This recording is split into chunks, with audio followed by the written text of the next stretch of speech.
blues fans? So glad you're here. Time for the next episode of This Week of the Blues. I'm your host, Jimbo Big Train Madsen, with the blues band Big Train and the Locomotives. We're just trying to keep the blues alive, one video, one podcast, one social media post, and when we're out playing, one song at a time. So, we have a great episode this week, so let's take a look and see what happened this week in blues history.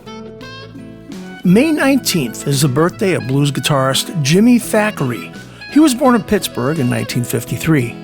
Known for his gritty blue-collar approach and marathon live shows, Thackery was for many years part of the Nighthawks, one of the hardest-working blues bar bands.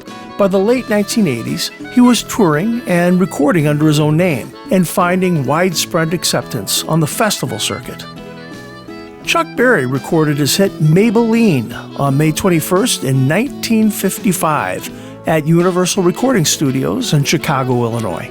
The song is adapted in part from the Western swing fiddle tune Ida Red. The track became Berry's debut single release in July of that year, where it peaked at number 5 on the U.S. charts.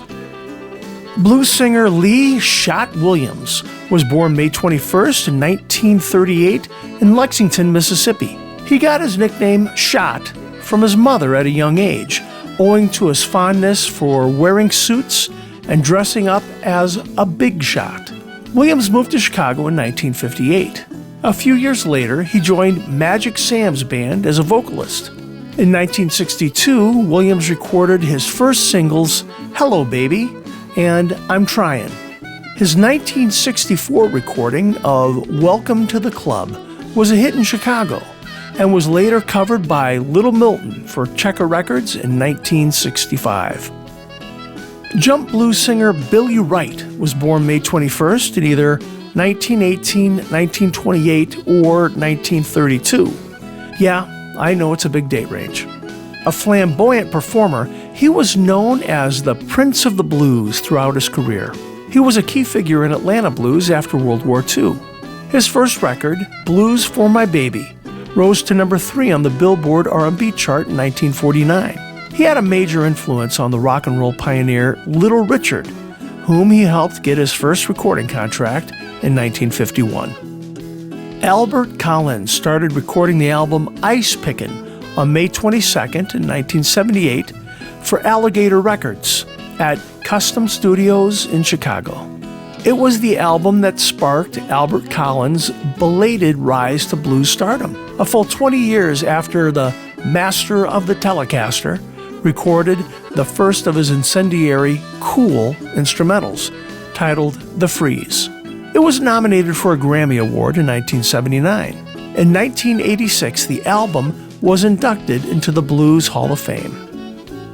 Blues pianist Aaron Pinetop Sparks was born May 22, 1910, in Corona, Mississippi. He got his nickname from playing Pinetop Smith's hit Pinetop's Boogie Woogie. In 1920, the family moved to St. Louis, where he and his twin brother, Marion Lindbergh Sparks, formed a group, with Aaron playing the piano in a boogie-woogie style and Marion singing. The first recording session was in 1932, when they recorded a number of blues and boogie-woogie songs. Perhaps the most notable recording is Every Day I Have the Blues, a song he wrote with his brother and was recorded in 1935. Blues and jazz pianist Abie Boogaloo Ames was born on May 23, 1918, on the Big Egypt plantation in Kruger, Mississippi. He began playing the piano at the age of 5. When he was a teenager, his family moved to Detroit, and by the late 1940s, Ames was leading his own band there. Throughout the following decade, he performed with various big-name musicians, including Nat King Cole and Errol Garner. About this time, he picked up the nickname Boogaloo. In the early 1960s, Ames did session work at Berry Gordy's fledgling Motown studio. Muddy Waters records Manish Boy on May 24, 1955. It was one of a series of chess singles that featured Muddy Waters convincingly touting his own virility, assisted by an all-star crew with Junior Wells filling the harmonica spot, usually held by Little Walter on Muddy's sessions. It was a solid stop-time follow-up to Muddy's I'm Your Hoochie Coochie Man and Bo Diddley's 1955 hit, I'm a Man. The record hit the top 10 in all 3 of the R&B charts Billboard magazine then published. Well, blues fans, we just covered some of the highlights here. Now, if you want to know more about these artists or other things that happened this week in the blues, and who wouldn't, be sure to follow our social media pages or visit our website at bigtrainblues.com. We'll have a new episode next week, so we'll see you then.